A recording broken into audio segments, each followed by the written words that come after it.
जय शीतला माता की। देश के यशस्वी प्रधानमंत्री जी को मेरा बहुत बहुत प्रणाम है। प्रधानमंत्री जी वोट बैंक की राजनीति करने वाले उन्होंने देश को बहुत नुकसान पहुंचाया है। जैसे ही मोदी जी बड़ा काम देश के लिए करते हैं, इनका विरोध का नारा 7वें आसमान पे पहुंच जाता है।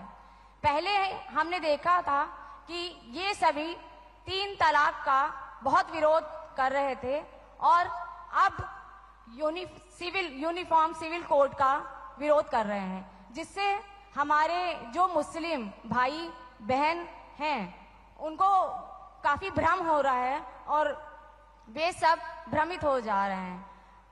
कैसे इनको हम समझाएं? कृपया अपना मार्गदर्शन प्रदान करें। एक तो मैं आपको बधाई देता हूं, आपने ये सवाल पूछा। इस सवाल से मैं पूरा विश्वास से कह सकता हूं कि आप जमीन से जुड़ी हुई कार्यकर्ता है, लोगों के बीच रह करके लोगों के सुख दुख को जानने वाली बहन है आप, और इसलिए मैं पहले तो आपको बधाई देता हूं। देखिए, मुझे लगता है, यानी देखिए, हमें थोड़ा अध्ययन करना चाहिए। मुझे लगता है कि जो भी 3 तलाक के पक्ष में बातें करते हैं, 3 तलाक की वकालत करते हैं, ये वोट बैंक भूखे लोग मुस्लिम बेटियों के साथ बहुत बड़ा अन्याय कर रहे हैं।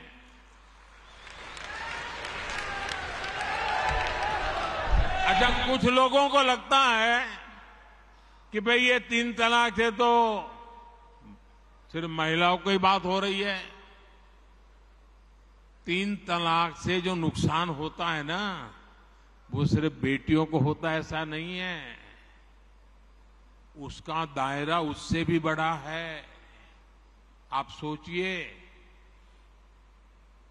बहुत ही अरमानों के साथ बेटी को शादी कर करके ससुराल भेजा हो और 8-10 साल के बाद 3 तलाक कह करके उसको कोई निकाल दे, तो उस माँ बाप का क्या होगा जिसके घर में बेटी वापिस आती है?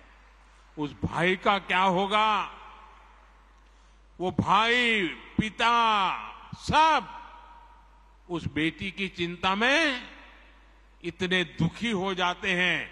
इसलिए 3 तलाक से सिर्फ बेटियों को ही अन्याय होता है इतना नहीं, पूरे परिवार तबाह हो जाते हैं, माता पिता भाई सब दुखी हो जाते हैं।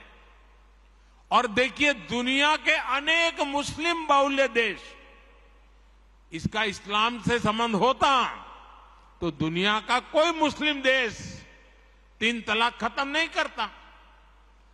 मुस्लिम बहुल्य देश जहां पूरी तरह इस्लाम राज्य है, वहां भी 3 तलाक बंद कर दिया है। मैं परसों इजिप्ट में था, मिस्र में था। मिस्र में, इजिप्ट में 90% से ज्यादा सुन्नी मुसलमान समाज है, और इजिप्ट में आज से 80-90 साल पहले 3 तलाक की प्रथा को समाप्त कर दिया। हमसे 90 साल पहले। अगर 3 तलाक इस्लाम का जरूरी अंग है तो पाकिस्तान में क्यों नहीं होता भाई? अगर 3 तलाक इस्लाम का जरूरी अंग है तो इंडोनेशिया में क्यों नहीं होता? अगर 3 तलाक इस्लाम का जरूरी अंग है तो कतर, जॉर्डन, सीरिया, बांग्लादेश, ये तो सारे मुस्लिम बस्ती वाले देश हैं, वहां पर उनको बंद क्यों कर दिया? मैं समझता हूं कि मुसलमान बेटियों पर 3 तलाक का फंदा लटका कर कुछ लोग उन पर हमेशा अत्याचार करने की खुली छूट चाहते हैं। यही लोग 3 तलाक का समर्थन भी करते हैं और मैं जानता हूं कि इसलिए ही मेरी मुस्लिम बहनें, बेटियां, मैं जब भी जहां जाता हूं वो भाजपा के साथ खड़ी रहती है, मोदी के साथ खड़ी रहती है।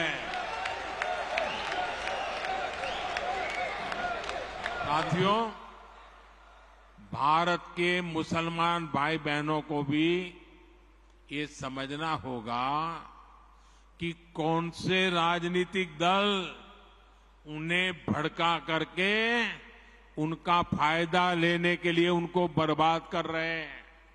आजकल हम देख रहे हैं कि यूनिफॉर्म सिविल कोड के नाम पर ऐसे लोगों को भड़काने का काम हो रहा है। आप मुझे बताइए, एक घर में परिवार के एक सदस्य के लिए एक कानून हो, परिवार के दूसरे सदस्य के लिए दूसरा कानून हो, तो क्या वो घर चल पाएगा क्या? कभी भी चल पाएगा क्या? फिर ऐसी दोहरी व्यवस्था से देश कैसे चल पाएगा?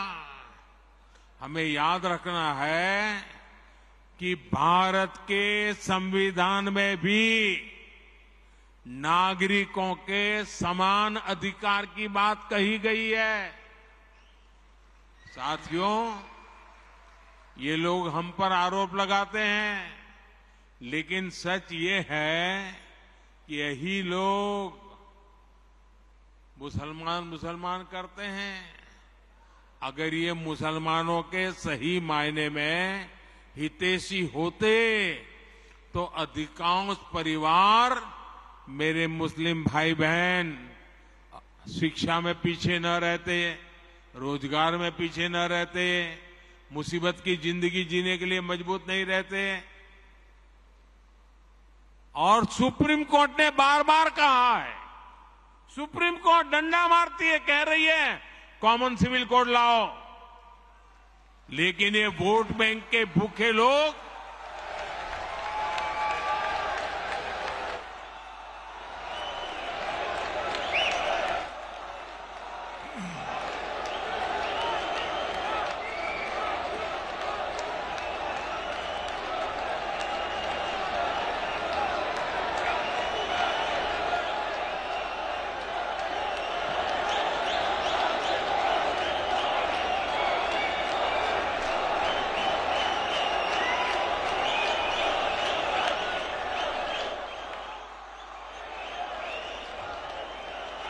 अच्छा, मैं आपको एक और बात बताना चाहता हूं।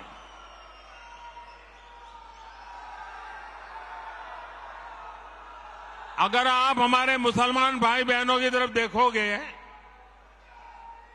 और मैं देखता हूं कि जो हमारे पसमानदा मुसलमान भाई बहन हैं, ये वोट बैंक की राजनीति करने वालों ने हमारे जो पसमानदा मुसलमान भाई बहन हैं, उनका तो जीना भी मुश्किल करके रखा हुआ है। वो तो तबाह हो गए, उनको कोई फायदा नहीं मिला है। वे कष्ट में गुजारा करते हैं, उनकी आवाज सुनने के लिए कोई तैयार नहीं है। उनके ही धर्म के एक वर्ग ने पसमानदा मुसलमानों का इतना शोषण किया है, लेकिन इसके ऊपर कभी देश में चर्चा नहीं हुई। जो पसमानदा मुसलमान है, उन्हें आज भी बराबरी का हक नहीं मिलता, उन्हें नीचा और अछूत समझा जाता है। इसी समाज में मैं मुसलमान समाज की बात कर रहा हूं। मुसलमान भाइयों में जो हमारे पसमानदा भाई बहन हैं, जो पिछड़े हुए हैं, मैं उनकी बात करता हूं। पसमानदा मुसलमान मोची होते हैं, भिस्ती होते हैं, जोगी होते हैं, लाल बेंगी होते हैं, भटियारा होते हैं, मिरासी होते हैं, डफाली होते हैं, मुकेरी होते हैं, मदारी होते हैं, जुलाहा होते हैं, लंबाई होते हैं, बेदा होते हैं, बामणिया भी होते हैं, छिया होते हैं, लहरी होते हैं, हल्दर होते हैं, सिकदर होते हैं, कितनी ही जातियां।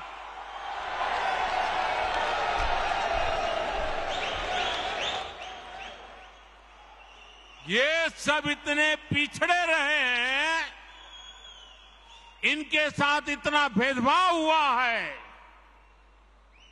भाइयों बहनों, इस भेदभाव का नुकसान उनकी कई पीढ़ियों को भुगतना पड़ा, लेकिन भाजपा देश के हर नागरिक के लिए सबका साथ सबका विकास की भावना से काम कर रही है।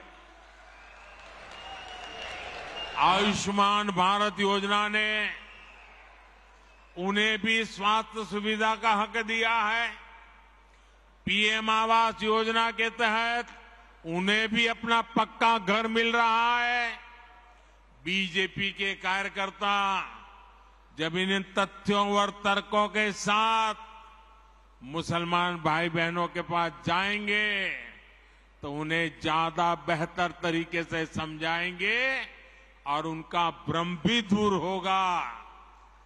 और इसलिए आपने जो सवाल मुझे बहन जी पूछा है, बड़े विश्वास के साथ जाइए और उनके सुख दुख दूर करने में, उनकी कठिनाइयों को दूर करने में एक कार्यकर्ता के नाते समानता का भाव से आप प्रयास कीजिए।